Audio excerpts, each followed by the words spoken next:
ప్రభుత్వం వచ్చి దాదాపు 2 సంవత్సరాలు దాటిపోయింది. అందరికి తెలిసిన విషయమే.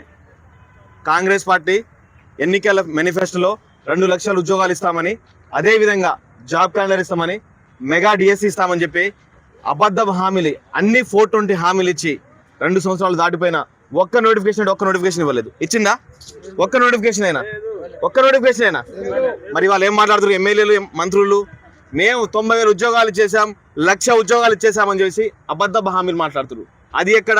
అసెంబ్లీ సాక్షిగా, అసెంబ్లీ వేదికగా మాట్లాడుతున్నారు. అరే బాబు, మేము చేసిన ఉద్యోగాలు ఇంకా ఉద్యోగాలు లేవు. దుద్దిలేశ్వర బాబు మాట్లాడుతున్నారు, ఇంకా ఉద్యోగాలు లేవు, ప్రైవేట్ సెక్టార్లో చూసుకోండి అని చెప్పేసి అంటున్నారు.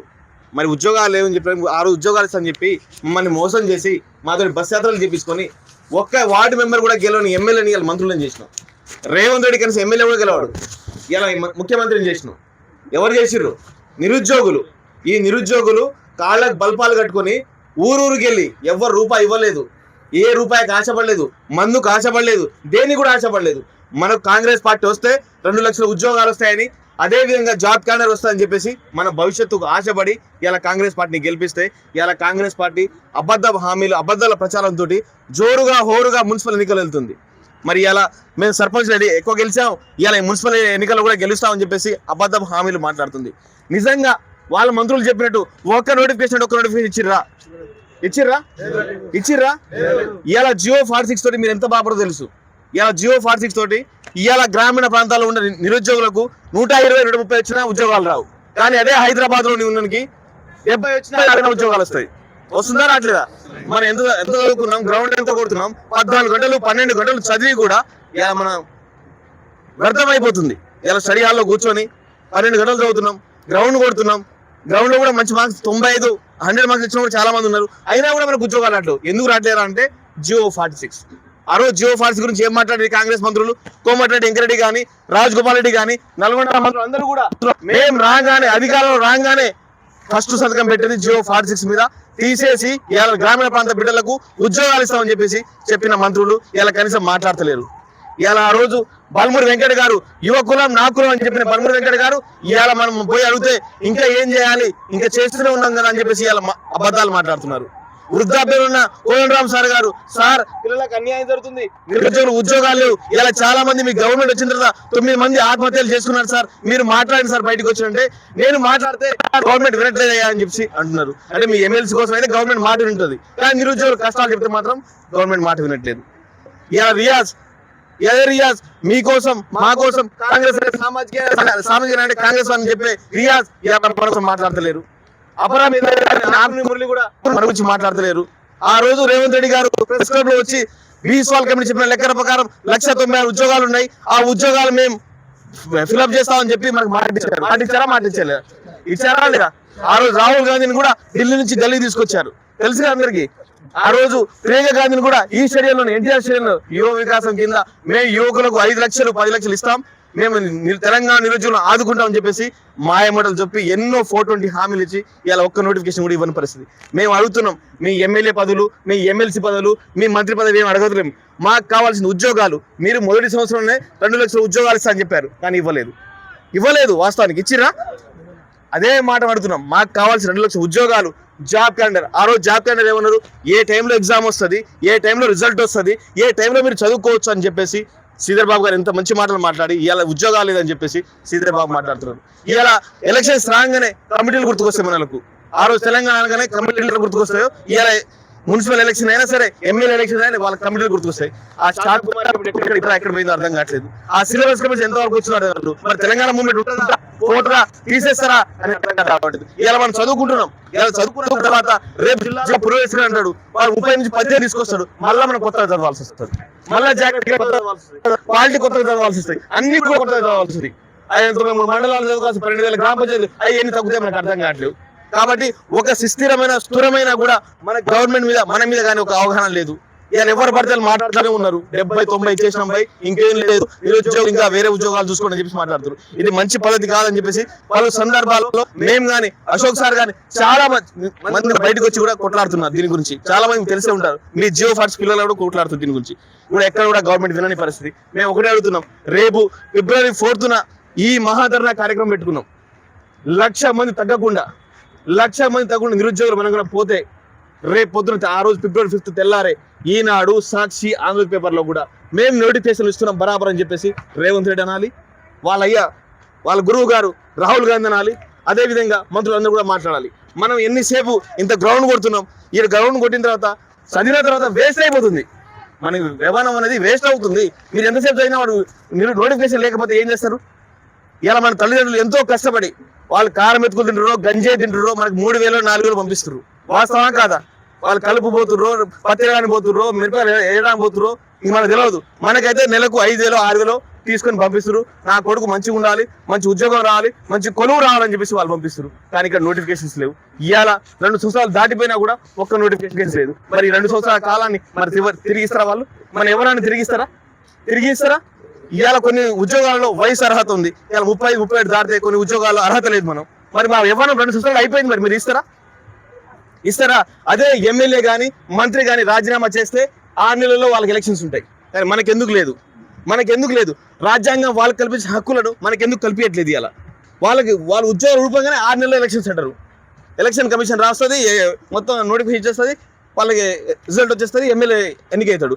కానీ మనకు తెలంగాణలో దాదాపుగా 2 లక్షల ఉద్యోగాలు 2019 సెక్టర్ ప్రకారం, అంటే బీస్వాల్ కమిటీ చెప్పిన లెక్కల ప్రకారం 2 లక్షల ఉద్యోగాలు ఉన్నాయి. కానీ ప్రతి ఏడు టీచర్ శాఖలో కానీ పోలీస్ శాఖలో కానీ దాదాపుగా 20-30 మంది రిటైర్ అవుతున్నారు. మరి ఆ ఉద్యోగాలు ఎటుపోతున్నాయి? ఎవరికి పోతున్నాయి ఆ ఉద్యోగాలు? ఇవాళ తెలంగాణలో 4 లక్షల ఉద్యోగాలు ఉన్నాయి. మరి ఎందుకు ఇవ్వట్లేరు? అవుట్ సోర్సింగ్ వాళ్ళు ఎందుకు పెంచుతున్నారు?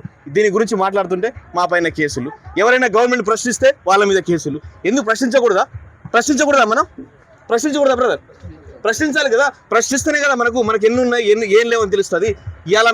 ఇలా మీ బట్టి విక్రమార్క గారు జియో 29 వల్ల ఇలా గ్రూపంలో చాలా మందికి అన్యాయం జరిగినా కూడా SC ST BCలకు అన్యాయం జరిగింది, అయినా మాట్లాడలేదు. ఎందుకంటే ఒక నిమ్న కులస్తున్న బట్టి విక్రమార్క గారు మాట్లాడతారు ఎంతో ఆశపడ్డాం, కానీ మాట్లాడరు. ఎందుకంటే మాట్లాడితే పదవి పోతుంది. మన నిరుద్యోగుల కంటే వాళ్ళకి పదవులు ఎక్కువైపోయినాయి. కానీ మనం ఎంత కష్టపడ్డాం వాళ్ళ గురించి, రూపాయి ఆశపడకుండా వాళ్ళని గెలిపించినాం. ఇలా ఏం జరుగుతుంది తెలంగాణలో? ఒక్క నోటిఫికేషన్ లేదు. కాబట్టి మనం ఈ అన్నిటి ప్రశ్నిద్దాం. ఎవరిని పిలవట్లేదు, రేపు జరిగే మహాగర్జనకు ఏ పార్టీ నాయకులను పిలవట్లేదు. ఎందుకంటే అందరు ఎవరు వచ్చినా కూడా వాళ్ళ క్రెడిట్ వాళ్ళు తీసుకుని వెళ్ళిపోతారు. ఇది స్వచ్ఛందంగా నిరుద్యోగులే రావాలి. నిరుద్యోగులు వచ్చి వాళ్ళ బాధలు సాధకాలు తెలిపి ఈ గవర్నమెంట్ మీద మనం శాంతియుత మార్గంలో, గాంధేయ మార్గంలో ఈ ప్రభుత్వాన్ని అడగకపోతే ఫిబ్రవరి 5 తర్వాత కనుక మనకు నోటిఫికేషన్ రాకపోతే ప్రతి ఎమ్మెల్యే ఇంటికి గడపకి వెళ్ళి షీపురు తిరిగేసి కొట్టాలి. ఎందుకంటే ఆ రోజు మాట ఇచ్చారు, హామీలు ఇచ్చారు, ఎన్నికల మేనిఫెస్టోలో పెట్టారు. మేము నమ్మమని చెప్తే ఈనాడు, సాక్షి, ఆంధ్రజ్యోతి పెద్ద పెద్ద అడ్వర్టైజ్మెంట్లు ఇచ్చారు. మరి ఎందుకు ఇలా హామీలు అమలుపరచలేదు? మేము అడగట్లేమన్నా. కాబట్టి మీరందరూ కూడా ఈ ప్రోగ్రాన్ని స్వచ్ఛందంగా బ్రదర్ అందరూ కూడా 1,00,000 మంది తగ్గకుండా ఆడికి వస్తే తెల్లారే మనకు నోటిఫికేషన్ వస్తాయి. మీరు కనుక ఇలానే గ్రౌండ్లు కొట్టుకుంటూ, ఇలానే ఆడుకుంటూ, ఇలానే పాడుకుంటూ పోతే మనకు వచ్చే నోటిఫికేషన్స్ 2029-28కి వస్తుంది. వాడు మనల్ని కూర్చోబెడతాడు, మళ్ళీ వాడు ఎలక్షన్స్కి వెళ్ళిపోతాడు. మనల్ని కూర్చోబెట్టి ఎలక్షన్స్కి వెళ్ళిపోతాడు, మళ్ళీ వాళ్ళే గెలుస్తారు. మాకు కావాల్సింది మీరు ఎవరైనా గెలుచుకోండి. గతంలో వారు 18 పేపర్ లీక్ చేసిండు, ఈయన ఎగ్జామ్ పెట్టట్లేడు. కేంద్రంలో బీజేపీ 2 కోట్ల ఉద్యోగాలు ఇస్తే మోసం చెప్తుంది. మాకు ఏ పార్టీది కూడా సంబంధం లేదు. మాకు కావాల్సింది మా హక్కులు, మాకు ఉద్యోగాలు ఇవ్వకపోతే మాత్రం బరాబర్ ఏ గవర్నమెంట్ ఉన్నా ప్రశ్నిస్తాం. ఏ గవర్నమెంట్ ఉన్నా కూడా ప్రశ్నించి మా హక్కుల మీద సాధన కొరకై ఫైట్ చేస్తూనే ఉంటాం. కాబట్టి మీరందరూ కూడా రావాలని మనస్ఫూర్తిగా కోరుకుంటున్నాను. ఏమంటారు? జై నిరుద్యోగి. ఇవాళ తెలంగాణలో 2 లక్షల ఉద్యోగాలు ఇస్తామని చెప్పేసి కాంగ్రెస్ ప్రభుత్వం రావడం జరిగింది. దాంట్లో భాగంగా మన ఇంద్రానే బస్ యాత్ర చేసిరు. ఇప్పుడు ముఖ్యమంత్రి ఏమంటున్నారు? 60,000 ఉద్యోగాలు ఒకసారి, 70,000 ఉద్యోగాలు ఒకసారి, 1,00,000 ఒకసారి. మొన్న ఖమ్మంలో ఏకంగా 1,60,000 ఉద్యోగాలు అని చెప్పేసి అబద్ధాలు ఆడుతూ ఉన్నారు. ఈ ప్రభుత్వానికి నిజంగానే ఉద్యోగాలు ఇవ్వాలనుకుంటే మీరే ఆలోచించండి. మొన్న GPA నోటిఫికేషన్ వచ్చింది కదా, 1,954 నోటిఫికేషన్, 54 పోస్టులతో ఒక నోటిఫికేషన్ రిలీజ్ అయింది. ఆర్థిక శాఖ నుంచి క్లియరెన్స్ అయింది. VROలతో 5,000 పైచీలకు భర్తీ చేసినప్పుడు నిరుద్యోగులతో మిగతా పోస్టులు భర్తీ చేయాల్సిన ఖాళీలను ఎందుకు భర్తీ చేస్తలేదు ఈ ప్రభుత్వం? ఒకసారి ఆలోచన చేయండి. మొన్న ఒక పెద్ద పోలీస్ ఆఫీసర్ ఏమన్నాడు? 14,000తో మేము పోలీస్ కానిస్టేబుల్ పోస్టులు ఖాళీగా ఉన్నాయి, త్వరలో ప్రభుత్వం చేయడానికి సిద్ధంగా ఉంది. అది కానీ ఎప్పుడు ఇస్తుంది ప్రభుత్వం? వాళ్ళు ఖాళీలు ఉన్నాయని చెప్తా ఉన్నాయి ఆ బోర్డులు, మరి ఎందుకు ఇస్తలేదు? నిండు అసెంబ్లీ సాక్షిగా ఇదే బట్టి విక్రమార్క గారు ఏమన్నారు? మేము అప్పట్లో మన గ్రూప్ 1కి సంబంధించి కానీ డిఎస్సికి సంబంధించి కానీ వాయిదా ఏంటి ఎగ్జామ్స్ అని చెప్పినాం. అప్పుడు ఏమన్నారు అసెంబ్లీ సాక్షిగా, ఇంకా 5,000తో డిఎస్సి ఖాళీ రెడీగా ఉంది, ఈ ఎగ్జామ్ అయిపోయిన వెంటనే బరాబర్ డిఎస్సి నోటిఫికేషన్ ఇస్తామన్నారు. ఇప్పటికీ సంవత్సరంన్నర అయిపోయింది దాదాపు. అంటే ఈ ప్రభుత్వానికి ఉద్యోగం ఇవ్వాలనే ఉద్దేశం ఉందా లేదా అనేది మీరే అర్థం చేసుకోండి. ఇద్దామని అనుకుంటే ఎప్పుడో జీపీఓ వాళ్ళతో భర్తీ చేసినప్పుడు ఎటువంటి ఇబ్బంది లేనప్పుడు మన నిరుద్యోగులతో ఎందుకు భర్తీ చేస్తలేరు? ఆలోచన చేయాలి. టీచర్ ఉద్యోగాలు కూడా భర్తీ చేయాలి. అవి కూడా ఈ విధంగా చూసుకుంటే అన్ని సెక్టార్లలో 1,96,000 ఉద్యోగాలు బీసీవాల్ కమిటీ చెప్పింది. మీరే చెప్పారు ప్రెస్ మీట్లు పెట్టి. మరి ఇస్తలేరంటే అర్థం ఏంటి? ఈ ప్రభుత్వానికి నిరుద్యోగులపైన చిత్తశుద్ధి లేదు. బరాబర్గా రేపు ఫిబ్రవరి 4వ తారీఖున ప్రతి ఒక్కళ్ళు ఇది నా సమస్య అని చెప్పేసి అక్కడ నిలబడడానికి రండి. మీరు ఎవరితో కొట్లాడాల్సిన అవసరం లేదు, ఎవరిని తిట్టాల్సిన అవసరం లేదు. ఆ ఇందిరా పార్కు దగ్గర ఇది నా సమస్య ఒక్కరోజు ఎన్ని రోజులు ఇట్లా గ్రౌండ్లో ఉరుకుతాం? ఒకసారి ఆలోచన చేయండి. ఇప్పుడు మనకు రేపు ఎస్ఐపిసి నోటిఫికేషన్ వచ్చింది అనుకోండి, ఒక 2 సంవత్సరాలు ఏజ్ లిమిట్ పెంచవచ్చు. కానీ మనకు పరిగెత్తే సత్తా ఉండాలి. ఈ హాస్టల్ ఫుడ్ తిని మన బాడీలో ఉన్న ఆర్గాన్స్ అన్నీ కరిగిపోతూ ఉన్నాయి. ఉరకలేం, చేయలేం. నువ్వు పెంచిన సుఖమేముంది? వాస్తవం కాదా? ఒకవేళ మంచి ప్రోటీన్ ఫుడ్ దొరుకుతుంది హాస్టల్లో, దొరకలేదు. నువ్వు 2 సంవత్సరాలు 3 సంవత్సరాలు కూర్చుంటే ఒక 2 సంవత్సరాలు పెంచింది అనుకో, నువ్వు ప్రోటీన్ ఫుడ్ తిన్నా ఏం లేవు, ఆల్రెడీ బోన్స్ అన్ని కరిగిపోయి ఉంటాయి. నువ్వు ఎంత కొట్టినప్పుడు ఈవెంట్స్ని కొట్టినప్పుడు నీకు బ్రీతింగ్ ప్రాబ్లం వస్తూ ఉంటుంది. వాస్తవం కాదా? లాంగ్ జంప్ దూకలేం, 100 మీటర్ కొట్టలేం. ఇవన్నీ కూడా మీరు ఆలోచన చేయాలి. వస్తుందిలే, నేను ఇప్పుడు నుంచి ప్రాక్టీస్ చేసినా అంటే ఉపయోగం ఉండదు. ఈ హాస్టల్ ఫుడ్ తిని ఈ రన్నింగ్లు ఎన్ని బాడీ చేసినా కూడా బాడీకి ప్రోటీన్ అందదు. కాబట్టి మనం ఎప్పుడు టైంలో మనకు నోటిఫికేషన్ ఆ టైంలో వస్తేనే మనకి ఏజ్కి తగ్గట్టు మన ఈవెంట్స్ కూడా కొట్టగలం, మెరిట్ కూడా కట్టగలం. వాస్తవం కదా? మనం ఇది కూడా ఆలోచన చేసుకోవాలి. ఇంకో 2 సంవత్సరాలు 6 నెలలు. ఇప్పుడు మొన్ననే చెప్తా ఉన్నారు, గతంలో మనకు తెలంగాణ వచ్చినప్పుడు జిల్లాల పునర్విభజన జరిగింది. దానికి సంబంధించి జోనల్ వ్యవస్థ తీసుకొస్తామని చెప్పేసి దాదాపు దానికి రాష్ట్రపతి గెజిట్ అవ్వడానికి దగ్గర 5-6 సంవత్సరాల టైం పట్టింది, 4-5 సంవత్సరాలు పట్టింది టైము. రేపు ఈయన కూడా మేము జిల్లా పునర్విభజన కార్యక్రమం పెట్టుకున్నాడు. మొన్న శాంతకుమారి కమిటీ పెట్టిన 2 నెలలు. అంతకుముందు బీసీ బిల్లు మన వస్తుంది కాబట్టి దాని ప్రకారం ఇస్తాం నోటిఫికేషన్ అన్నారు. ఇప్పుడేమో జిల్లాల పునర్విభజన. రేపు ఇదే జిల్లాల పునర్విభజన వస్తే మాత్రం మళ్ళా 2 నుంచి 3 సంవత్సరాలు టైం పట్టే అవకాశాలు ఉన్నాయి. అది ఆ రాష్ట్రపతి గెజిట్ అయి ఎప్పుడు వస్తుందో తెలియని పరిస్థితి. మళ్ళీ నిరుద్యోగులు ఇట్లనే రోడ్ల మీద ఎదురు చూపులు చూడాల్సి వస్తుంది. మళ్ళీ ఈడ పెట్టలేదని చెప్పేసి వాడికి చెప్తాం మనం. వాడు చేస్తాడు, వాడు అదే పని చేస్తాడు. వాడే మంచి సంసారుడు కాడు, వాడేదే. ఎవరు పడ్డా ఈ తెలంగాణలో దగా పడ్డది ఎవరన్నంటే నిరుద్యోగులే. వాస్తవం కదా? కాబట్టి దయచేసి రేపు ఫిబ్రవరి 4వ తారీఖున మీరందరూ మీ స్టేటస్లు పెట్టుకోర్రి, మీ గ్రూపులలో పెట్టుకోర్రి, మీ విలేజ్ గ్రూపులో కూడా పెట్టుకోర్రి. దయచేసి అందరూ మాత్రం ఈ మహాధర్నా కార్యక్రమాన్ని బరాబర్ రావాల్సిందే. ఇది మన సమస్య, నా ఒక్కరి సమస్య కాదు. రేపు నోటిఫికేషన్ వస్తే నేను ఉరుకుతా, నేను కూడా గ్రౌండ్ చేస్తా. ఏందన్నా నువ్వు హైట్లో నీకు ఉందా అంటే నేను ఏజెన్సీ బిడ్డని, నాకు 160, నాకు హైట్ 160, నేను కూడా ఉరుకుతా. రేపు నేను కూడా డిఎస్సి రాస్తా, నేను కూడా గ్రూప్స్ రాస్తా.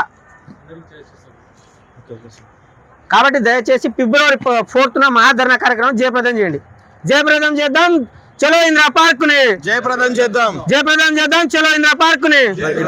2 లక్షల ఉద్యోగ నోటిఫికేషన్ వెంటనే, 2 లక్షల ఉద్యోగ నోటిఫికేషన్ వెంటనే.